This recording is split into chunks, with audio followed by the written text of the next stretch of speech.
Number one, put God first. Put God first in everything you do.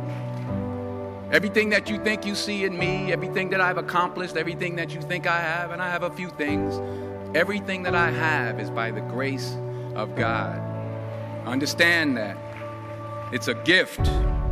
40 years ago, March 27th, 1975, it was 40 years ago, just this past March, I was flunking out of college. I had a 1.7 grade point average. I hope none of you can relate. I had a 1.7 grade point average. I was sitting in my mother's beauty shop. They still call it beauty shops now? What they call it now? Yeah, I was sitting in the beauty parlor. I was sitting in my mother's beauty parlor, and I'm looking in the mirror, and I see behind me this woman under the dryer. And every time I looked up, she was looking at me, just looking me in the eye. And I didn't know who she was, and I said, she said, somebody give me a pen, give me a pencil, I have a prophecy. March 27, 1975, she said, boy, you are gonna travel the world and speak to millions of people. Now mind you, I was flunked out of college. I'm thinking about joining the army. I didn't know what I was gonna do, and she's telling me I'm gonna travel the world and speak to millions of people. Well, I have traveled the world, and I have spoke to millions of people. But that's not the most important thing, the success that I had. The most important thing is that what she taught me and what she told me that day has stayed with me since. I've been protected, I've been directed, I've been corrected. I've kept God in my life, and it's kept me humble. I didn't always stick with him, but he always stuck with me. So stick with him in everything you do. If you think you want to do what you think I've done, then do what I've done and stick with God. Number two, fail big. That's right. Fail big.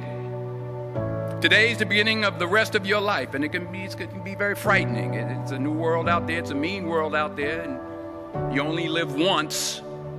So do what you feel passionate about. Take chances professionally. Don't be afraid to fail. There's an old IQ test, was 9 dots, and you had to draw 5 lines with a pencil within these 9 dots without lifting the pencil. The only way to do it was to go outside the box. So don't be afraid to go outside the box. Don't be afraid to think outside the box. Don't be afraid to fail big, to dream big. But remember, dreams without goals are just dreams, and they ultimately fuel disappointment. So have dreams, but have goals. Life goals, yearly goals, monthly goals, daily goals. I try to give myself a goal every day. Sometimes it's just to not curse somebody out. Simple goals, but have goals.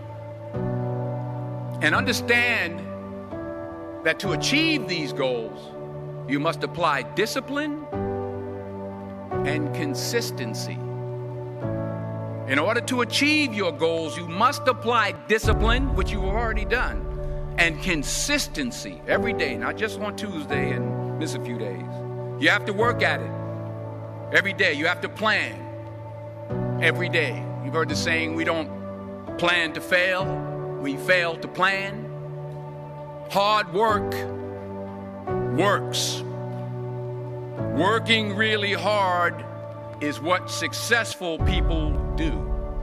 And in this text, tweet, twerk world that you've grown up in, remember, just because you're doing a lot more doesn't mean you're getting a lot more done. Remember that. Just because you're doing a lot more doesn't mean you're getting a lot more done. Don't confuse movement with progress. My mother told me, she said, yeah, because you can run in place all the time and never get anywhere. So continue to strive, continue to have goals, continue to progress. Number 3,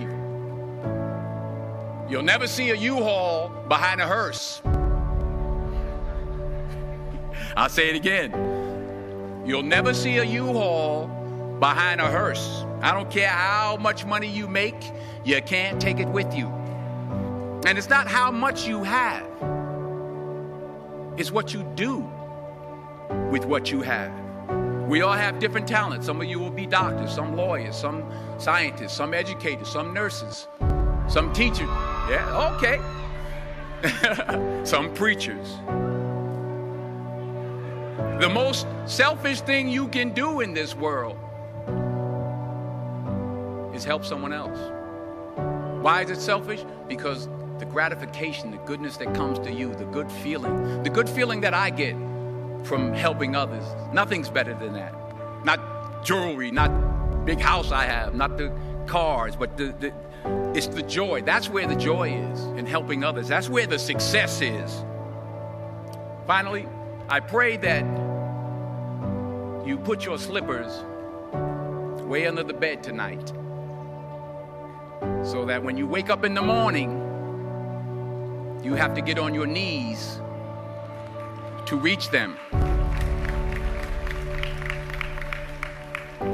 And while you're down there, say thank you for grace. Thank you for mercy. Thank you for understanding. Thank you for wisdom. Thank you for parents.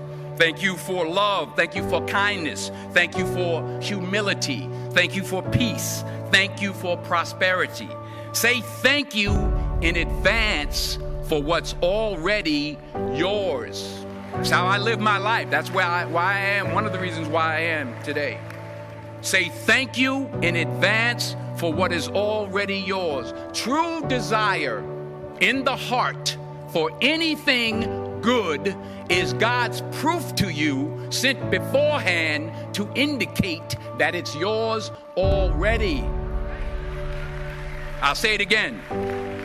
True desire in the heart, that itch that you have, whatever it is you want to do, that thing that you want to do to help others and to grow and to make money, that desire, that itch, that's God's proof to you, sent beforehand already to indicate that it's yours. And anything you want good, you can have.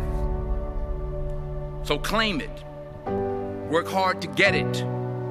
When you get it, reach back. Pull someone else up. Each one, teach one. Don't just aspire to make a living. Aspire to make a difference.